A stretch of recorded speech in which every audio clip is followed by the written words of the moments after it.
Welcome to this next session of special theory of relativity, in which we are going to see Lorentz transformation equations.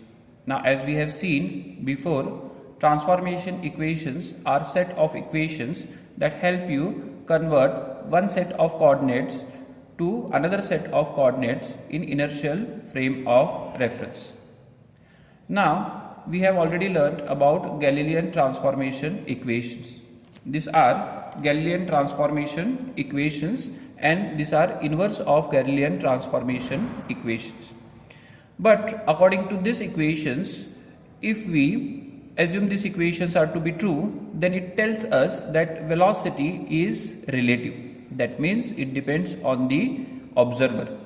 But as we have seen in the previous class, that velocity of light is not relative, it is constant. That means that these equations, there should be something wrong with this equation, especially when the speed is very large comparable to the speed of light. So we require new equations for transforming one set of coordinates of one inertial observer to another set of coordinates of another inertial observer. Now these equations we have written. This will be transformation equations and these are inverse of transformation equations. So this is what is Lorentz transformation equations. Now first we will discuss what will be the form of equations. Means we will try to understand on what factors will this x dash depend or on what type of function it will be. For that we will take an example of two inertial observers S and S dash. Let us assume that this S dash is moving with a constant velocity v, whereas S is at rest. Their x-axis are coinciding. Y-axis is not coinciding as well as z-axis is also not coinciding. So the first question that we would like to ask is, this x dash that we want will depend on what factors? It will depend on what factors? For this we will use what we know. What do we know? We know these Galilean transformation equations are true for low velocities.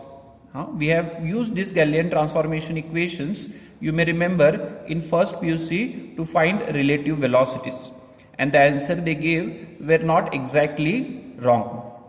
So we know that these equations, Galilean transformation equation x dash x minus vt, are right at low velocities. From this we can try to understand this x dash will depend on what factors. Now we have x, v and t. We know v is constant.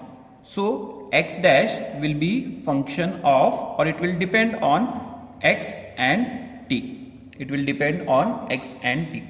So now we know this x dash should be a function of x and t. So we'll ask the second question. What type of function it is? That means whether x is equal to x square, or x will be equal to x, or x will be equal to x cube, linear, quadratic or cubic. For that again we will use what we know. Now from Einstein's postulates we know that acceleration in both the cases s and s dash will be same. So if acceleration is same, then we can test out whether it is linear, quadratic or cubic. Let us start with quadratic function. Let us say that x dash is some form of x square. Okay, this equation may not exactly be right.